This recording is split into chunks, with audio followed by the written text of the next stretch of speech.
Welcome to the Big Dawg Crypto Podcast. This is your number one crypto podcast to hear directly from the movers and shakers, innovators, and disruptors in the cryptocurrency industry. Follow on Twitter for updates and to communicate directly at Woof Big Dawg. That's at Woof Big DAWG. Now, here is your host, the one and only Big Dawg Crypto. And welcome to the latest episode of the Big Dawg Crypto Podcast. I'm your host, Big Dawg Crypto. And this is a very special episode, okay? It's a very special episode because I've been in the space a while, and this account is somebody I've interacted with several times over the past several years. But the biggest surprise, the biggest difference here is that I have a radio background. I never really talk about it, not a big deal, whatever. But I love radio, always have. This is the first time on the podcast I'm having someone that knows radio like I do. Matthew Case, how are you doing? I'm well, Dawg. How are you doing? Thanks for having me on. Hey, I appreciate you being on. So, Matt Case and I, we've been active for a while. I remember you talking about radio, stuff like that. I don't want to talk crypto, but I feel like I gotta just go off the. Let's do it. Gotta change. Okay. So, I want to thank you for listening to the Big Dawg Crypto Podcast radio station. We appreciate you being on. Next up, we have our next guest. We have Matt Case. Matt, let me ask you, how you doing? Let me check. Right now, I think I'm alive. I'm okay. I'm holding on for dear life, but I'm okay. Thank you for. How are you? I'm doing good. So let me ask you. So, what you've been in radio for a while? What is the? And this is going to be a wide ranging question, but it's like if you've worked in radio, you know. If you don't, you don't. What is one of the wildest things that's happened to you in your radio career? And I didn't tell him I wanted to kind of talk about radio, but I got to ask him just because fellow radio guy. Wow. So many stories. I mean, I got to try. Can this be, is this PG or is this, what is the rating here? So I know what's the filter. So I'll say it's because I'm still, we love the FCC, but this is outside the confines of the FCC because it's internet. I've had people, and it's funny too, because being a radio, I feel like the first guest like totally gets what I'm saying as far as like relating for the radio point of view. One of those situations where somebody will curse on the podcast, and my radio instinct is like, oh, no, it doesn't matter. Right. So. I would say one of the just some of the requests that we would get from artists when they came in for interviews or things like that. Like when Snoop Dogg came through and he wouldn't come out to do the meet and greet with the listeners until he had some weed. And so it was like, we got to find some weed for Snoop Dogg. We've got 300 people in our conference room for a private meet and greet. And it's like, I'm getting on my phone, like calling up hey, we got to get some weed for Snoop Dogg. And sure enough, my buddy came down and sold him an ounce of weed, and Snoop came out and did the thing. And he was like, he was so stoked with my buddy's weed. He invited him to the show later that night. Like, I want to buy some ounces off you. And sure enough, they ended up. Yeah. Oh my gosh. Yeah. That would be it. It's funny because that's pretty wild. And it's interesting because now in 2023, like years ago, it would be like so hard to like, I mean, you could tell the story, right? But now it's like he's on TV and they're making it so like how it is. So it's definitely stuff has changed. I don't know this. Have you been in radio long enough to time your songs for going to the bathroom? Oh, yes. I've been in radio since the 90s. And I'll tell you, if I get if I get a 5-minute song, I can not only go to the bathroom, I can bake a cake, I can build a house, I can get my car washed. I mean, I've learned to do a lot in 5 minutes. So 5-minute song. So we're gonna get right into crypto. But like I said, we got to do the radio stuff. I had to do this first. The younger generation, like I'm getting that age, but we'll never, because there's a lot of DJs, right? That are great DJs in their 20s, 30s, whatnot, and older, but we'll never know the struggle was real. Going do something, worried that the CD or the record back in the day would skip. Oh yeah, that's true. Yeah. Or in some of the instances, the cart machine would actually eat the cart and be like, jeez. It's funny because I remember being, and like I say, now it would matter. I working at Eagle 98, Baton Rouge in the 80s, in the 90s, actually the late 80s. But I remember going to McDonald's, putting, because it was an AOR station, so putting on Inagata DeVita, putting on Freebird, which is fine. And I go there and hope it didn't skip, right? 3 a.m. The only problem was every once in a while the PD was up, and the next morning, that wasn't on the playlist. I mean, wait, Inagata wasn't on like every hour? Yeah, really. And what's your PD doing up at 3 a.m. hotlining you? That's what I said. Like, man. Oh, the hotline. I remember those days. Oh, man, hotline rang. You're like, oh, damn. Yeah, you know what? When you get hotline, and I mean, there are certain program directors that's all they did was, I mean, they just sat there and like I remember coming in the industry, I'm like, dude, don't you? It was like a power trip. No, it really was. It was like a king on their throne. Like, yep. I'm listening right now. You posted on that song, don't you? Yeah, it's like, dude. So I'm glad to be away from that, and I think that a lot of program directors have kind of shifted from that, especially it's changed a bit. Yeah. Well, and, look, and I would say one thing too, and I'll say this. Look, and we get to crypto next. I still feel it's a viable medium because I still do stuff with radio. You do stuff with radio. The fact is, for your local radio station, I'm giving a positive shout out. The fact is, they do local stuff, whether it's high school sports, whatnot, that you can't get elsewhere. And there's definitely a benefit. So don't just listen to it in your rental car. Like, realize radio is still there and it's doing a service. And if you get a chance, please tune in because local radio stations are trying their best and they're busting their ass to do well. Amen, Dawg. That's the thing that local radio, I think for the mindset for a lot of folks, they look at it as a utility, kind of like electricity or water. And they just think, well, it'll always be there. It's just on and it's free. And what the local radio does that satellite won't do, or that podcasting and streaming won't do, is it gives you that local connection to weather, news, events, what's happening right there on the ground, if it's done correctly and executed properly. But too much consolidation and centralization, as you've known, has happened in the industry. And now we've got, major conglomerates that are operating in multiple markets where one person is voice tracking 15 stations. And I've been guilty of that, so, but that's what makes it, if you are in that aspect, and I'll just finish up here really quick. When I was voice tracking for 15 stations around the country, I would intentionally, what I would say, geo-target my breaks, where I would go on and I'd look at Google Maps and I'd go in and look at the street view of, let's say, Minneapolis or Baton Rouge or wherever I'm at, so I could go, that park there on Lexington where they're putting the new slide in, so I can speak more to that. And I think that's what makes great talent stand out, especially in the age of centralization and voice tracking. But local radio, definitely. You know what? And that shows that you are a consummate professional to do stuff like that, because not everybody did. And that is impressive to me, because that shows trying for your community to make things happen. But let me say from this, because, talking about radio and then music in general, right? Let's get that into crypto. It's interesting because as technology changes, and I don't care what the technology is, crypto has come on the scene, right, in the past 12, 13, I keep saying past 12, 13, 2009, almost 15 years now, right? Still a very early class as far as how it is, as far as how it's growing. Do you remember what you were doing? And I always ask all my guests, I'm generally interested when they first found out and heard about it, what you were doing when you first heard about Bitcoin and where you were, and maybe specifically who told you about it, right? Yeah, I will never forget. That's like one of those moments where the light went on and you're like, and the clouds parted. It was 2017 and it was the summer of 2017. And I was really, I'd already been looking into RFID and the Internet of Things because I'm just kind of a geek. And so I wanted to learn more about IoT and machine-to-machine payments and et cetera. And that obviously led me to blockchain. And then once I discovered what blockchain was and started doing some research and started hearing of this thing called Bitcoin, okay, then I was a little cautious and I wanted to do a little more research. So from the summer through about October of 2017, I was on the sideline. I was looking at it. I was thinking about it. And then I'll never forget the day that what made me pull the trigger was, it was like right before Thanksgiving of 2017. And I was like looking at it. And I was thinking, maybe we should buy some of this Bitcoin, And that's right before it was about to really take off. Yeah. This was right there, like, November 2017. Sure.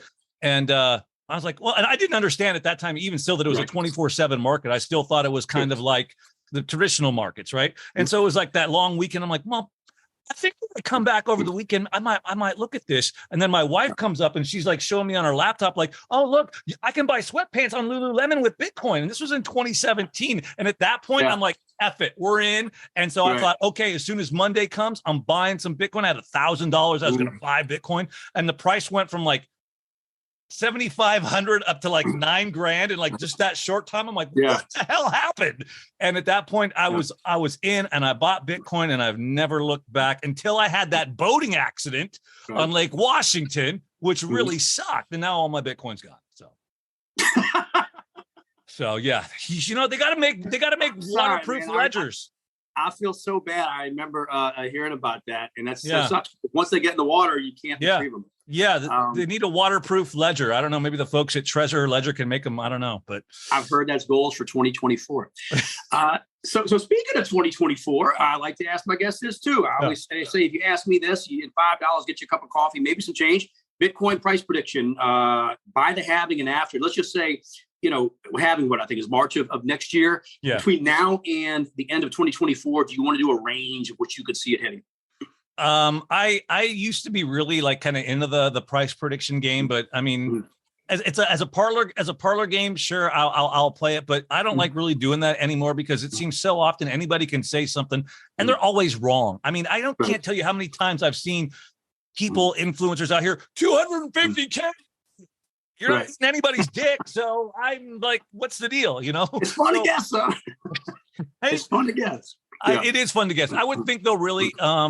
Just to answer the question, I would think probably by the end of 2024 with a halving, I would like to think we are somewhere near 100K. I think that's totally doable. And I think that after the halving, going into 25, then maybe we're looking at maybe something over that. But I think with the geopolitical factors and election and with the halving coming up, compounded with all the banking turmoil that we have, I think I would feel comfortable at least kind of speculating at 100K. I think that's a pretty conservative estimate. I think so. You look at the hash power as well. It's just going up and to the right.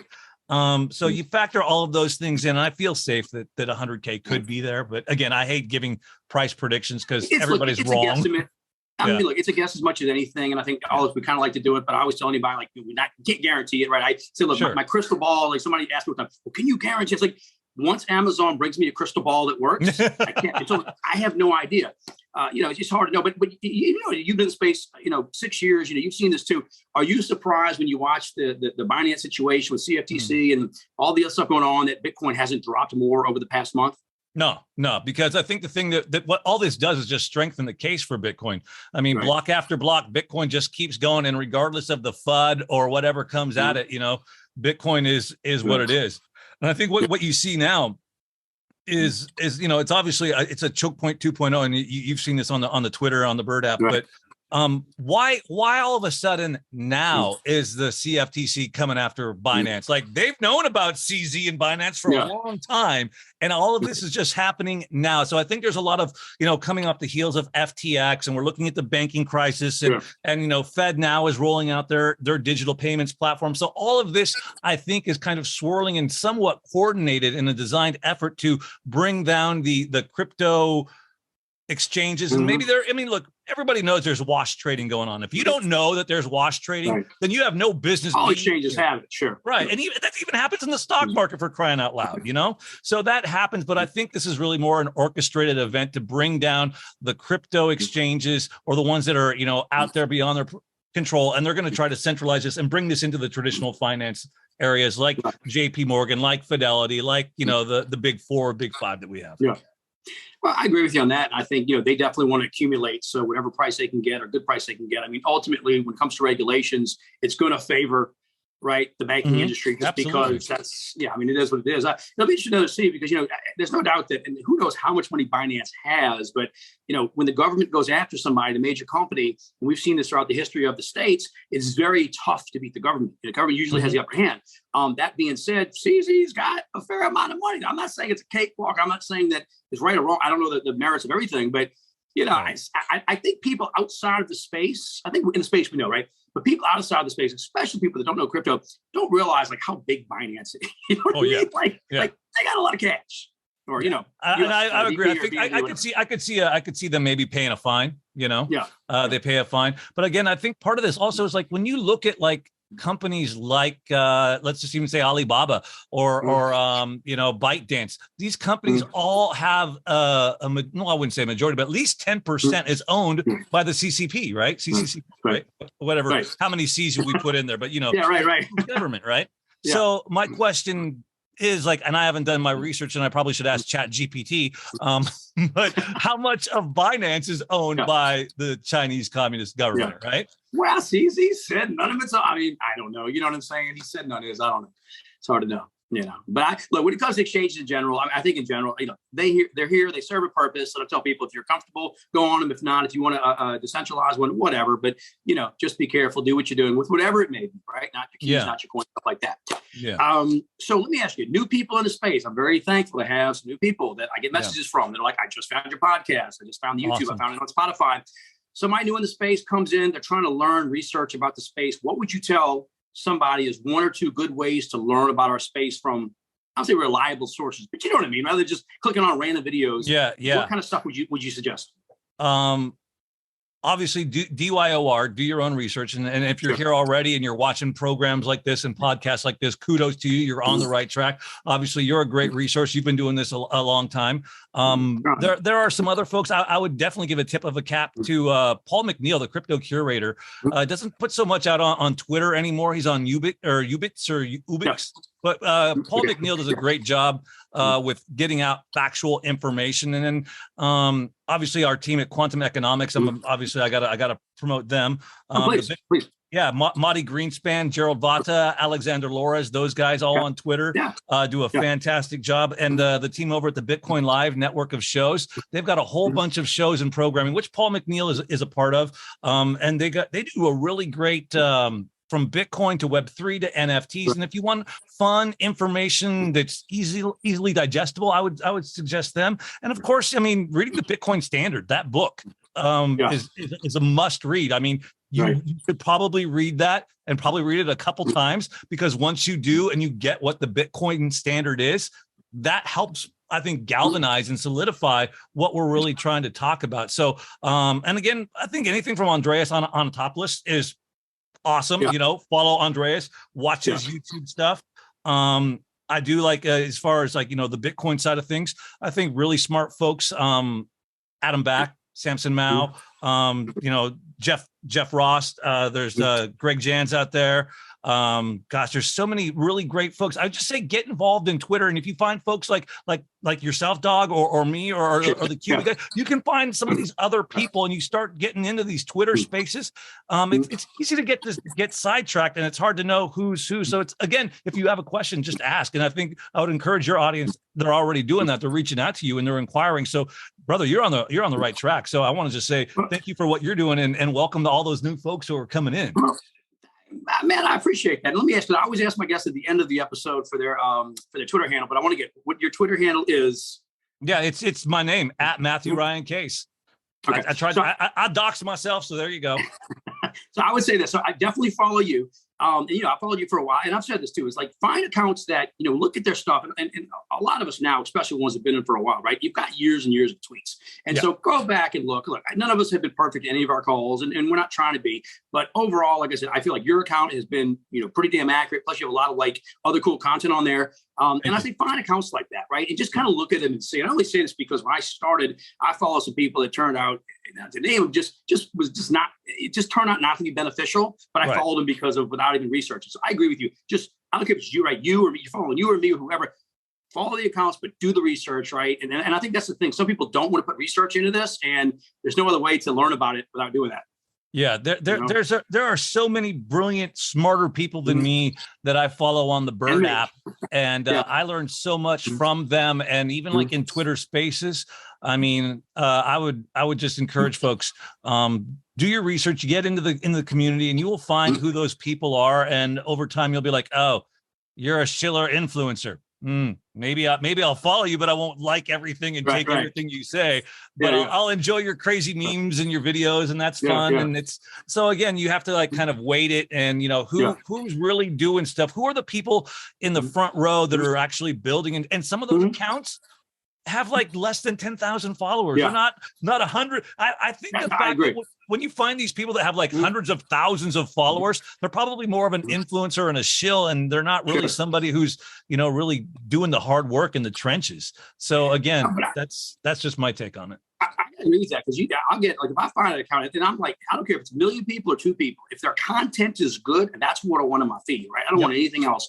And so I agree with you on that. Especially some of the smaller accounts, search them out. But like anything, right? Look at the body of work of what they put. Hey, is this beneficial? Always research everything. I don't care who says what, right? Always do that. And I feel like if you do that, you build up a good repertoire, whatever you want to say. I don't use that word. Yeah. You know what I mean? Like, your track record looks like, oh man, Dawg's been tweeting this for like 5-6 years. I can look at your timeline. I can do a little advanced search and go, oh, the Dawg was talking about Bitcoin then. He was talking about this here. He was saying, don't buy this. He was saying this. And your track record gives you that credibility to move forward. And people are going to be like, oh man, this guy knows what he's talking about. And you don't have to be a, blue check financial advisor. Look, I mean, there are more people that I've found on Twitter out here that are, quote, rookies or retail investors that actually know more and are smarter than these so-called experts. I mean, one guy I got to give a shout out to is my guy over at Quantum Economics, Gerald Vata, the crypto oracle. This guy has made calls like he's T-Mobile, bro. He's like, bam, bam, bam, bam. You go back and you look at his timeline, the guy is like spot on. And again, it's these folks that you listen to and you learn from, and you go, well, what are they looking at? What are these metrics that these folks are looking at to make these calls? And that's how you learn to look at like hash power. Oh, well, that's a really good leading indicator. So most folks who are coming into the space like, what's hash power? I don't know what. Again, this is why you follow the Dawg. Solid. Yeah. Solid advice. So looking at going forward, so we are now we're at the end of March 2023. I'm about to say 2024. I'm getting ahead of me. The halving in a year. And this is really going out on a lark here, so to say, because if I asked you last year to predict what's going to go on, and it's hard to make predictions. I mean, FTX are new, but at this point, and there's all these different events. What could you see happening for people? Once again, like I said, I love everybody that listens and watches the podcast, but I definitely want to try and maybe help out, if possible, some of the new people that are saying, wow, I just got in the markets. And look, we don't have a crystal ball. I get that. This is really putting you out on the edge here. This year, what would you tell somebody new in the market to maybe expect, maybe not expect, what could happen? You know what I mean? I guess I'm asking, give me the next 9 months. Do you want to throw out your thoughts of at least what you're personally seeing might happen? I think we got, to borrow a quote from Clubber Lang, pain. I expect pain. Right? No, seriously, I do. I don't think the banking thing is remotely done. I think we've just seen the first start of it. I use the analogy of a crack in a windshield, right? You're driving along, you get that little chip, and I'm just going to ignore that, whatever. And then it moves, and that's what we are looking at right now. And I believe that there is still a lot more to come. I still think with the jobs, I think we're still seeing more layoffs happening. I've been saying this. I put a piece out on Medium at the end of December saying the financial collapse of 2023.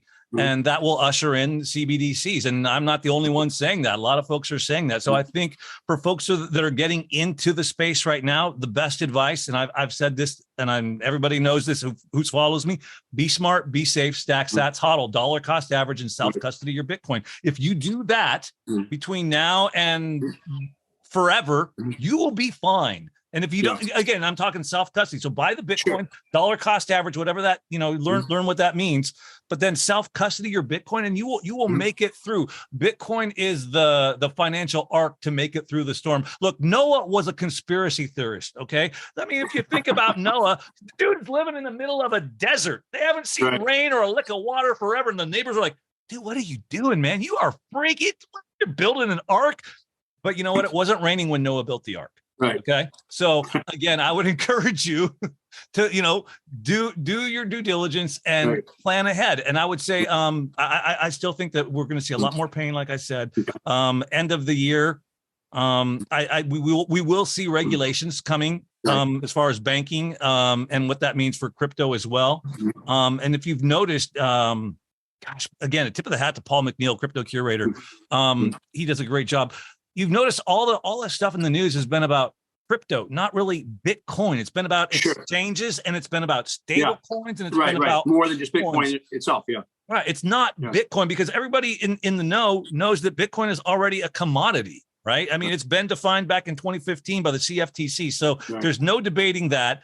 And what it really is a matter of, I think, controlling and gathering as much Bitcoin and centralizing it around these institutions that they can at a bottom basement price. I think they just allowed this to kind of run to a point where they feel like they need to step in and kind of, okay, then we're going to take it over. But see, you're right. But that's the challenge, because CFTC did say clearly it's a commodity. Then I think I didn't read the whole thing, but the charge gets financed. They're like, oh, it's a security. And it's like, they can't, and I really feel like, and I think Gensler is supposed to be going in front of Congress, today or tomorrow or something. It's like they still don't have, whether it's SEC or CFTC, the exact clear. And look, I think, just for the record, at some point they're going to, right? It's going to happen sooner than later. And I really believe for the big institutions to get in, and I've talked to people at some, I'm sure you have too, some major institutions, hey, look, we need regulations on a certain level before we're going to start pouring in trillions of dollars. They've got the money, right? Yep. But they can't go, these big banks and big institutions, and the people want, and it's weird. It's like it's a double-edged sword. Some people in the industry, we don't want the banks involved, right? We don't want that. Keep it solo. But yet you want to see Bitcoin, your altcoins, yes, you know what I mean? So you really can't. If you want to see Bitcoin go to those high, you're going to have more money than retail can put in right now, and it's brought us to the market cap we're at. But there's still that ambiguousness, right? Mm-hmm. At least as of now, amongst regulators. Yeah, and I think the push towards regulation is only getting louder and stronger, and we're going to see that happen. And I think the good news though is we're talking about regulation and some of these legal cases that are pending. The two that I think a lot of us in the space have our eyes on that we're watching is the SEC and Ripple, and then the GBTC fund from Grayscale. And I think that one right there is really, really going more in favor of Grayscale for a spot ETF, because there's even the judge was like, what are you doing, Gensler? Like, what the hell? You know? That was huge. But, the first one you brought up, the Ripple one, I mean, that's something. Obviously, look, shout out to all the XRP holders. I never knock it at all. I mean, I have no problem with it. I know just for engagement, in the first couple of years, I kind of knocked a little bit. I stopped because XRP holders are very, very passionate. And one thing we've learned about our space is passionate communities are very passionate, and they're not always good for engagement. You know what I mean? I'm not trying to sometimes I feel like with certain communities, it's like knocking a bee's nest. Like, you don't need to really do it unless you're just trying to be an ass. You know what I mean? But anyway, my thing is, if you bought something that's now like I want to see you get $3 or $4 or $5. And for those, God bless them, $5.89, I hope they get it. I'm just saying. But that being said, I hope that XRP wins. You mean $5.89? Because that's doable. No, you've heard it. Oh, come on. I know.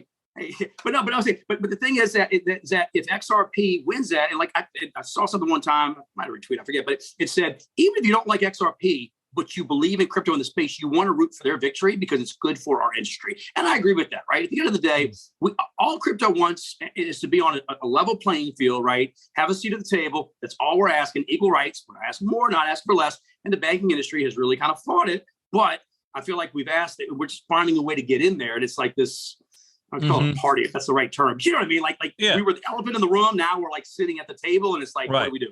Yeah, we don't even want to be at the kids' table anymore. We should really be at the adults' table. But I think part of that also reflects back on us as the influencers, the thought leaders, the CEOs around some of these projects and startups have to not act so much like a total degen, and maybe can't.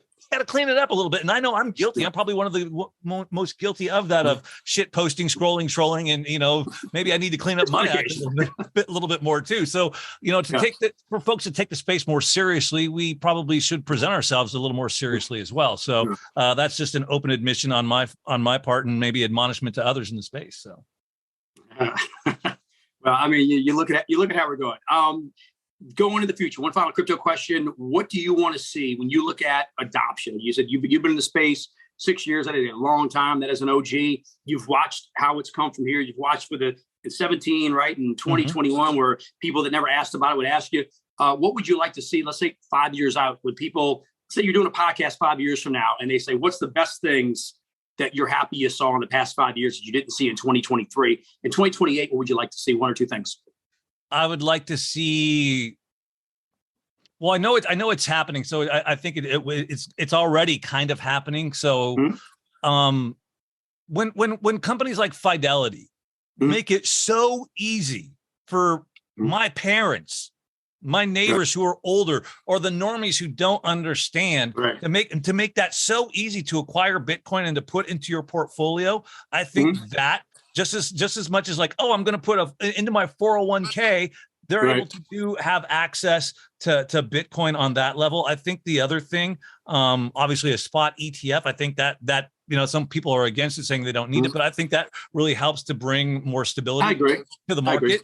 And I think that, I know a lot of people say, well, Lightning already works. And I think it's just more payments. And I think the big thing for when it comes to the payment piece is we have to really deal again with legislation and regulation, because the problem, I mean, that's keeping people from spending their Bitcoin per se is, it's more of the store of value narrative. And nobody wants to pay cap gains on a $6 cup of coffee for spending their Bitcoin, right? So for me to use it as a currency, I need it to be, and I need to be not where I'm going to be penalized every time I make a transaction.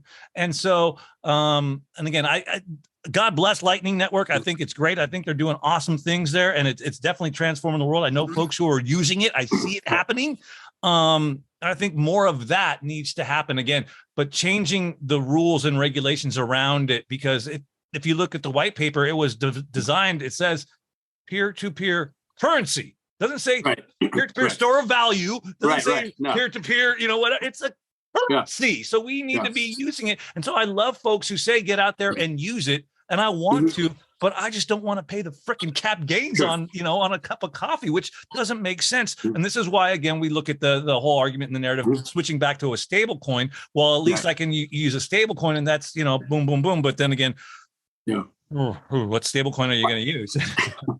No, but that's absolutely, and I always use that example all the time about the fact that for us to have it full adoption, I mean, if you go to a merchant and they're accepting Bitcoin, it's $5 for whatever the product is, they want to make sure, hey, it would be nice if it was worth $10 when they went to put it in, but they don't want it to be worth $2. You know what I mean? So exactly. Conversion, I think that's going to be one of the biggest industries growing as we go forward, conversion for merchants.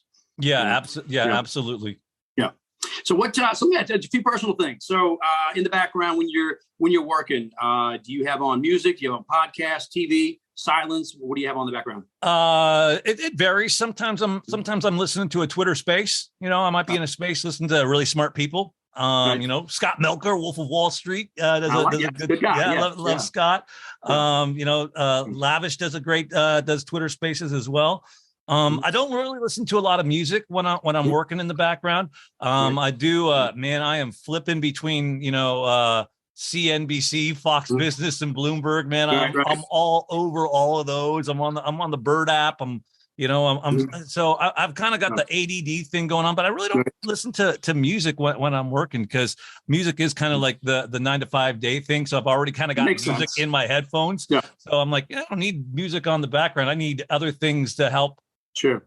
And sometimes, good peace and quiet, because sometimes you need to shut that out. And I think one thing that folks need to do, especially in this world, is find time to be intentional, to get away from the devices, to be able to put down your phone or the Bird app or whatever. And just, absolutely, the meme, go touch grass. Right. And that is so important. You need to get outside. You need to get fresh air. You need to exercise. You need to get away from all of this. At least find time to do that, because you will be a better person and a better individual and a healthier person. I like that. That's that makes, I was going to say that is a solid PSA. Touch grass. Our radio thing. No, but you're right about that. And I've said this in previous podcasts. But the fact is, like, I've had some guests say, what do you do for like downtime? Like, I don't have downtime. I'm always on. And look, I think we're all like that, even in our downtime, right? You wake up middle of the night, you still check. It's important because it's so hard in this space, because it's not a 9-to-5 market. It's 24/7, right? There's always, like I've said before, you don't really need Netflix if you have crypto Twitter. There's always something going on. You know what I mean? But it's hard to detox from it, to tech detox. But no, I agree with you 100%. Yeah, it is. Yeah. And that's the thing, is that, and I know I'm guilty of this. And so this is something I'm trying to really move forward, being different in the way that I use and consume social media, especially with Twitter, as it can be, and it has gotten to be very toxic. And I don't even mean that from like a toxic Bitcoin maxi side. I just mean toxic in the state of just people in general. I mean, the state of Twitter. I agree with you on that. So, how can we, avoid the toxicity of social media in general? And I've noticed there's a huge difference though, on the different platforms, from Twitter to, I don't know if you're using, NoStar.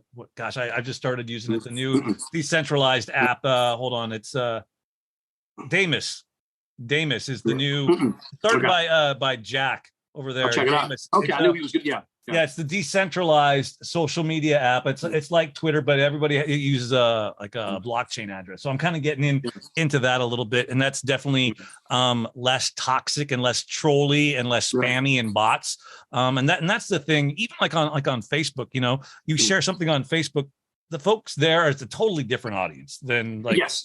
I've said going into crypto Twitter is completely, you can be on Instagram, Facebook. That's a whole different mindset than, and to me, it's a little more comfortable, right? Coming here because I'm more comfortable. Like I'm walking into a space of something that I'm completely comfortable with, whereas it's a little different. You know what I mean? Like, you're spot on. So I would just encourage your audience and folks that are listening that are new, like if you're getting involved and you're like, oh my gosh, it's Twitter and it's overwhelming. It's like crypto Twitter is, it's a lot like Sparta. I would say you got to have some serious thick skin and don't be afraid to use that mute and block button religiously. Because man, you get, the trolls and the bots and it can be a bit much. And so again, that's why I think it's really important for us to detox and find time throughout the day, especially those of us who are heavy users on the platforms, to be intentional about like, you know what, I'm going to go outside. I'm going to go for a walk and get some fresh air. You know? I agree with you. I agree with you on that. And if a plane's coming to pick you up and take you anywhere in the world, what's a country you have not been to but you want to go to? El freaking Salvador. Nice. Done. Nice. Yeah. Done, man. I want to go to Bitcoin Beach. I want to see Max Kaiser's skinny little white chicken legs. He's down there. He's been posting. I know. I mean, but dude, just do a leg day, Max. How many times you should do a leg day? It's got like legs that are about as big as this pen. Have you seen them? I love Max. Yes. But gosh, bro, leg day. Come on. I know what you're talking about. And food-wise, what's your favorite food? You going out to eat Friday night? What are you eating? Here in the Northwest where we live, we have a lot of fine teriyaki. I don't know if the rest of the world and the nation knows about teriyaki, but man, it is so good. And I am a connoisseur of teriyaki. So I do love me some good teriyaki. Nice. All right. And how do people, once again, find you on Twitter? What's your handle? At Matthew Ryan Case. I'm right there on the Bird app and easy to follow. Okay. Well, I appreciate you being on. So normally I end it with, thanks for listening to the latest episode of the Big Dog Crypto Podcast. I'm your host, and I thank you for the first time ever, and I may never do this again. I'm going to ask my guest to take us out of here. Oh my gosh. We're just throwing it out, improvise. What do you want to say? Man, okay. Let's do this really good. Sure. Thank you so much for coming and joining and streaming, listening and learning from around the world and around the web. One of the best and brightest on the scene, the Big Dog Crypto. Smart, be safe, stack sats and hodl. Thank you, brother. Appreciate it. Have a good one. You've been listening to the Big Dog Crypto Podcast. Follow on Twitter at WoofBigDog. Woof, Big DAWG. And run faster than the competition. Woof, woof.